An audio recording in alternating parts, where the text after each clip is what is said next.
दोस्तों तपोभूमि क्लासेस में मैं अवधेश भदौरिया आप सभी का स्वागत करता हूं। दोस्तों आज हम करने वाले हैं अपना 6वां असाइनमेंट जो मैंने आपको व्हाट्सएप ब्रॉडकास्टिंग और फेसबुक ग्रुप के माध्यम से भेजा था। इसमें पोषण एवं आहार के ही ऑब्जेक्टिव प्रश्न हैं। इसमें विटामिन और बीमारियों से रिलेटेड ज्यादा क्वेश्चंस हैं।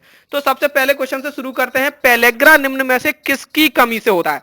तो दोस्तों देखो यहाँ पर पहला ऑप्शन है हमारा थायमिन, और हमको पता है थायमिन की कमी से बेरी रोग होता है। दूसरा है राइबोफ्लेविन, इसकी वजह से क्लॉसिस होता है। और तीसरा है नियासिन, इसकी वजह से पेलेग्रा रोग होता है। अगला प्रश्न है हमारा, एक गर्भवती मां के आहार में विटामिन के की कमी से किसका खतरा हो जाता है?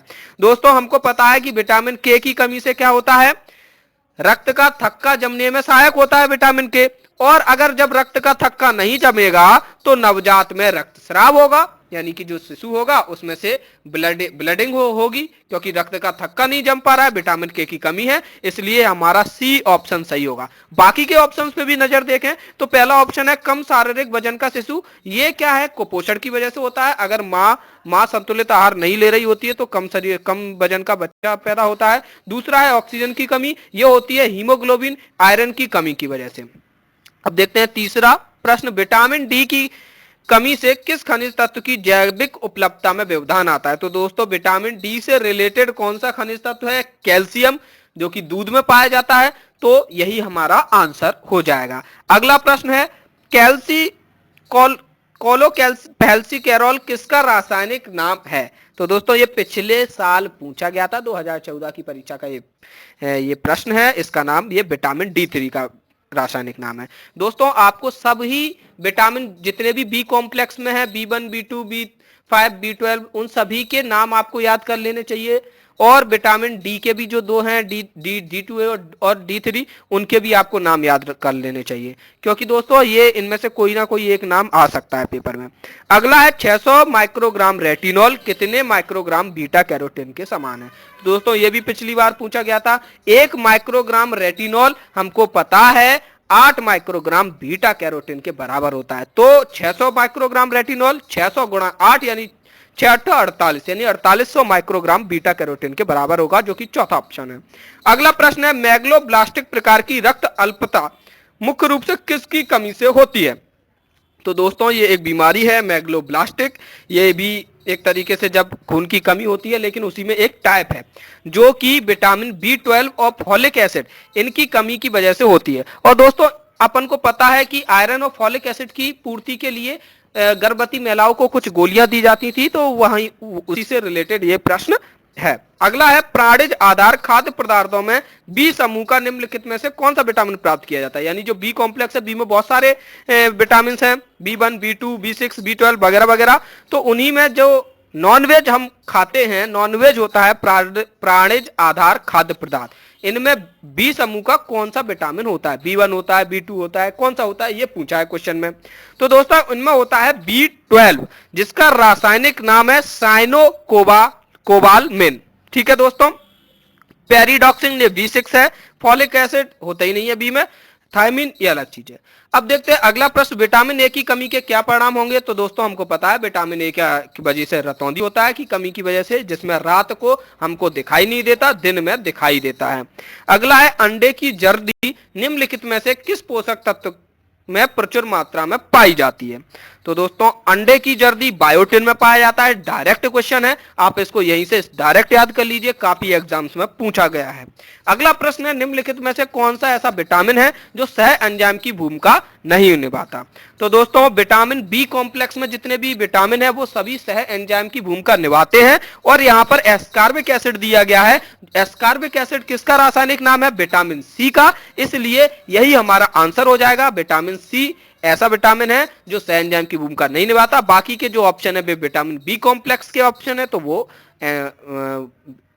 सह एंजाइम की भूमिका निभाएंगे। अब देखते हैं हम असाइनमेंट नंबर 7 पर। दोस्तों असाइनमेंट नंबर 7 में जो पहला प्रश्न है वो है, रिकेट्स नाम की बीमारी निम्नलिखित में से किस खनिज लवण की कमी के कारण होती है?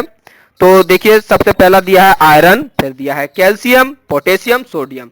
तो दोस्तों हमको पता है रिकेट्स जो बीमारी होती है विटामिन डी की कमी से होती है, और विटामिन डी से रिलेटेड जो खनिज तत्व है वो है कैल्शियम जो दूध में पाया जाता है। तो डायरेक्टली हम कह देंगे कि कैल्शियम की कमी की वजह से रिकेट्स नामक बीमारी होती है, या फिर आप डायरेक्टली इसको याद रख सकते हैं। दोस्तों अगला जो प्रश्न है दूसरा, ये काफी महत्वपूर्ण है, आप इस प्रश्न को हमेशा ध्यान रखें क्योंकि इससे आपके 4 क्वेश्चंस बन रहे हैं।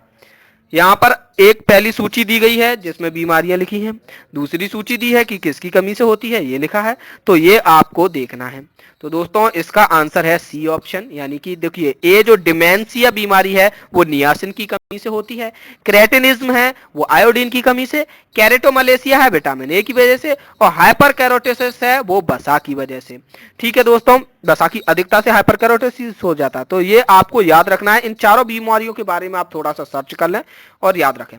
अगला है विटामिन ए की कमी से लक्षणों के रोग में निम्नलिखित प्रगटीकरण निम्न अनुसार पाए जाते हैं। यानी कि जब विटामिन ए की कमी होती है तो हमको पहले क्या होता है, पहले रतौंधी होती है, फिर दूसरी टर्म में क्या होता है, तीसरे टर्म में क्या होता है, ये उन्होंने पूछा है।